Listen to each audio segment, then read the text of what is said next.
నా ప్రియమైన భక్తులారా, ప్రభువును స్తుతించండి. నేను అరుణ్ పిఎస్ మడకిని. మీ అందరికీ హృదయపూర్వక శుభాకాంక్షలు. ఈ రోజు డిసెంబర్ 10వ రోజు, 2025 సంవత్సరం చివరి నెల.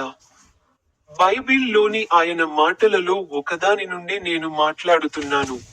మొదటి పేతురు 5వ అధ్యాయం 8వ వచనం. నిబ్బరమైన మనస్సుతో మరియు జాగ్రత్తగా ఉండండి. ఎందుకంటే మీ విరోధి అయిన అపవాది గర్జించే సింహంలా ఎవరినైనా మృంగివేయాలని వెతుకుతూ తిరుగుతున్నాడు. మీ అందరికీ హృదయపూర్వక శుభాకాంక్షలు. నా యూట్యూబ్ ఛానెల్లోని స్టింగ్ బటన్ను క్లిక్ చేయడం మర్చిపోవద్దు.